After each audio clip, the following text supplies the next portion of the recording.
A lot of people, especially new investors, are very, including me when I first got in, I was very uh, confused with that. Like, why would somebody sell on positive news? Now, to be honest, the news on NVIDIA was actually positive. The earnings per share expected was $1.01, but NVIDIA reported $1.05, which is higher than expected, but it wasn't by enough. Now, I was explaining this to somebody earlier in the studio, the owner of the studio, actually here at Devotion, and I said, look, it's like your kid playing sports. If I have my son playing basketball, his season average is 10 points a game, and he's a 12-year-old boy or whatever. Now, if he makes 12 points every game, I expect him to make 10 points a game. That's what his average is. So if he comes back and said, Poppy, I made 10 points, I said, good job, buddy, whatever. But we don't have a big celebration for it, you know? I encourage him. It's a great job or whatever. We only have celebrations when he scores 40 points. You see, 12 points is not enough. 14, you have to do a lot more. Now, that's not the way I treat my kid, but I'm saying that's how people would see it, right? You have to beat expectations to have a good, big celebration. You can't meet expectations no matter how good they are. 10 points for a 12-year-old is incredible. The games only go to like 18, 20 when you're that young. But because it was expected, it's not as good. LeBron James was expected to win 6 championships. He won 4. He won 4, right? So people say he failed. He didn't actually fail. He won 4 championships. But because we expected so much from him, falling short or meeting expectations is not enough. Same thing with NVIDIA.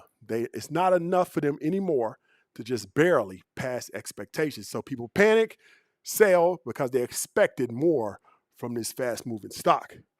So we got a couple of super chats. Thank you for commitment and giving us updates. I appreciate you. I appreciate you as well. Thank you so much for the super chat, Shivat. Got another one, Andres.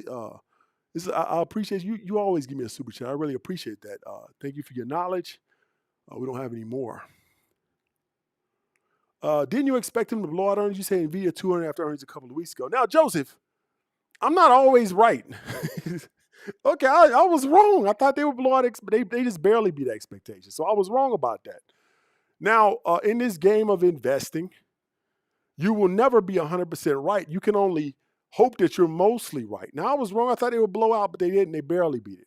So that's it's wrong. Regardless, I'm not going to try to sugarcoat it. It's wrong. I was wrong. I thought they would beat expectations, but they did beat expectations. Didn't blow out expectations. So Joseph, I did say that, and apparently I was wrong. That's the reason why it's not working.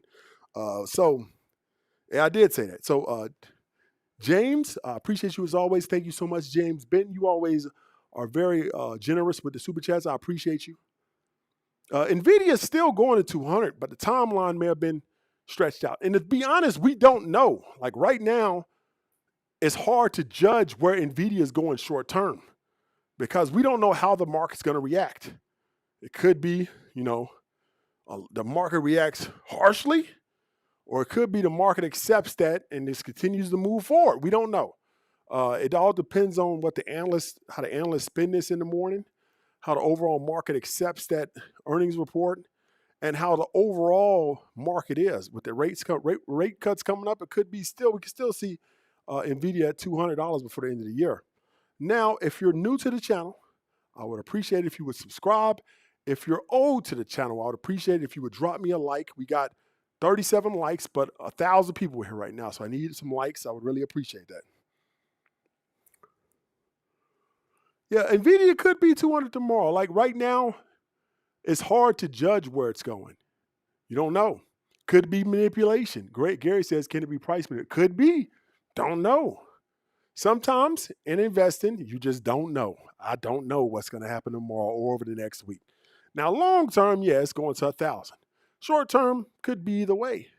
Depends on what the market, what the analysts say, what the media says, how much the retail investors how they take that information and what they do with it.